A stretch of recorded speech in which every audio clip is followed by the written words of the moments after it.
주말 동안 중동에서 빅 이슈가 터졌습니다. 미국이 이란 핵시설을 공습하면서 이스라엘이 이란 분장에 개입을 했는데요. 트럼프 대통령이 지시한 B2 스텔스 폭격기가 이란 핵시설 3곳을 타격했고, 이에 맞서 이란은 이라크와 카타르 내 미군 기지에 미사일 14발을 쐈습니다. 이렇게 중동 긴장이 고조된 가운데 세계 증시는 어땠나요? 가장 눈에 띄는 거는 이스라엘 증시였는데요. 전쟁 위기 속에서도 오히려 사상 최고치를 찍으며 급등했습니다. 전쟁 국면이었는데 급등했다고요? 네, 그렇습니다. 이스라엘 증시는 일요일부터 목요일까지 열리는데요. 미국의 공습 직후인 일요일 주요 지수인 TA125 지수가 1.8% 이상 급등했고요. 일주일 누적 상승률은 8%에 달했습니다. 이례적이네요. 보통은 전쟁 중이면 이 증시가 휘청거리기 마련이잖아요. 오히려 투자 심리가 강해진 이유가 뭘까요? 단순한 전쟁 속 저가 매수 현상은 아니라고 봅니다. 이스라엘 투자자들은 지역 분쟁에 익숙한 편입니다. 전쟁 리스크를 일종의 기회로 여기는 경향이 있다는 분석이 나오고 있습니다. 또 미국의 직접 개입이 지정학적 리스크를 단기적으로 줄일 거란 기대감도 작용을 했는데요. 전쟁 속에서 이스라엘의 경제가 견고하다는 점도 투자 심리의 긍정적인 요인으로 꼽힙니다. 미국 증시는 좀 달랐죠. 네, 같은 날 S&P 500 선물은 0.6% 하락했고요. 10년물 국채금리는 0.09% 떨어졌습니다. 불확실성에 대한 우려가 작용한 것으로 보입니다. 네, 제가 개인적으로 더 놀랐던 건 이란 의회의 대응이었습니다. 미국 공습 직후에 호르무즈 해협 봉쇄를 의결했다고 하더라고요. 네, 저도 놀랐습니다. 네. 호르무즈 해협은 전 세계 원유의 약 25%, LNG의 20%가 지나가는 전략 요충지입니다. 걸프 해역의 입구로 이란과 이라크, 사우디 등 걸프 산유국의 석유 수송로인데요. 대형 유조선은 이란 영해를 통과해야 하기 때문에 사실상 이란이 해협을 통제하고 있다고 볼 수 있습니다. 네, 그러니까 이란이 마음만 먹으면 세계 에너지 수급이 왔다 갔다 할 수 있다는 거네요. 맞습니다. 국제 유가가 급등하고 글로벌 경제 전반에 충격이 갈 수밖에 없는데요. 하지만 전문가들은 실제로 이란이 해협을 완전히 봉쇄할 가능성은 낮다고 보고 있습니다. 왜 그렇게 보고 있을까요? 네, 현실적인 이유가 큰데요. 이란은 중동에서 세 번째로 많은 석유 매장량을 보유하고 있습니다. 현재는 서방의 제재로 공식 수출이 막혀 있고요. 대부분의 원유를 중국에 팔고 있습니다. 그런데 호르무즈 해협을 막아버리면 그 중국행 유조선 길마저 끊기게 돼서 결국 자국 경제를 스스로 조이는 셈이 됩니다. 경제적으로도 타격이 크단 말씀이시네요. 네, 그렇습니다.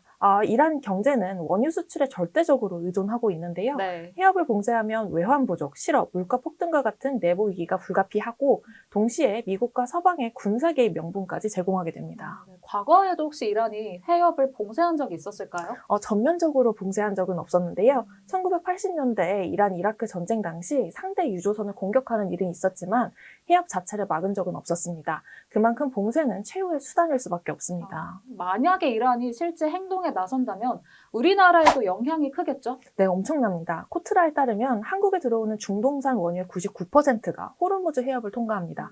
중국, 일본, 인도 등 아시아 국가들도 마찬가지고요. 근데 최근에 국제유가도 5% 가까이 올랐더라고요. 맞습니다. 유가 상승은 국내 휘발유 가격에 거의 한 달 반 정도의 시차를 두고 반영이 되는데요. 업계에서는 해협 봉쇄가 현실화되면 국내 휘발유 가격이 빠르게 올라갈 수밖에 없다고 보고 있습니다. 네. 결국 서민 생활비에도 부담이 커지겠죠. 네. 그래도 다행인 건요. 우리나라 시간으로 24일이죠. 트럼프 대통령이 이스라엘과 이란이 휴전에 합의했다. 이런 발표를 했습니다. 구체적으로 어떤 내용이었을까요? 현지 시간 23일 트럼프 대통령이 이스라엘과 이란이 휴전에 합의했다고 발표했는데요. 24일 미 동부 시간 기준 0시부터 이란이 먼저 휴전을 시작하고 12시간 뒤에는 이스라엘도 동참하며 다시 12시간이 지나면 양측 모두 12일간의 무력 충돌을 종료한 것으로 간주한다는 내용이었습니다. 네. 그런데도 발사 직후에 미사일이 날아갔다고요? 다수 외신에 따르면 휴전이 시작된 지 3시간 반 뒤 이스라엘군은 자국 북부 상공으로 이란에서 발사된 미사일 2발을 탐지하고 요격했는데요. 하지만 이란군은 이를 전면 부인했고 네. 이란 반관영 ISNA 통신도 이스라엘에 대한 미사일 공격은 없었다고 허위 보도라고 입장을 냈습니다. 양측 입장이 엇갈린 건데 미국 반응은 어땠나요? 네, 트럼프 대통령이 매우 강하게 반응했습니다. 백악관 기자회견에서 나는 이스라엘이 마음에 들지 않는다. 이스라엘을 진정시켜야 한다고 비판했는데요. 이스라엘은 트럼프의 압박을 의식한 듯 전투기를 띄워 이란 수도 테헤란 북쪽 레이더만 타격하는 제한적 보복으로 마무리를 지었습니다. 네, 이번 휴전이 얼마나 유지될지는 알 수가 없지만 긴장이 다시 고조된다면 시장이 또 출렁거릴 수밖에 없을 텐데요. 이런 부분에서 제가 질문 하나 드리겠습니다. 그럼 투자자 입장에선 이런 불확실 속에서 어떤 종목에 눈여겨봐야 될까요? 네, 저희 인베스팅닷컴 애널리스트 제시 코hen 님이 작성한 분석글을 저도 참고를 했는데요. 네. 무력 충돌은 피해를 가져올 가져오지만 일부 산업은 지정학적 불안정 속에서 오히려 수혜를 입는다고 설명했습니다. 어떤 산업이 주목받나요? 미국 방위산업체 로키드 마틴과 RTX, 석유 메이저 쉐보론, 빅데이터 분석기업 팔렌티어, 캐나다 금광업체 베릭 마이닝입니다. 이 기업들은 지정학적 긴장이 커질수록 수요가 증가하거나 위험 회피 수단으로 각광받는 대표 종목으로 꼽히고 있는데요. 자세한 내용은 investing.com에서 직접 확인해보세요. 여러분들 investing.com과 더구루를 확인 안 하실 수 없겠습니다. 네, 오늘도 깊이 있는 설명 감사합니다. 감사합니다. 네, 트럼프 대통령 발표에 따르면요. 한국 시간으로 25일 오후 1시를 기점으로 휴전이 시작될 것 같습니다. 큰 변수가 없는 한 시장은 무난하게 흘러갈 것 같은데요. 여러분들 앞으로도 정세를 꼭 확인하셔서 투자하시는데 도움 받으시길 바랍니다. 오늘의 더 차트는 여기까지입니다. 저희는 다음 주에도 또 인사드릴게요. 조태꾸알 좋아요, 댓글, 구독, 알림 설정까지. 그럼 다음 주에 만나요. 안녕!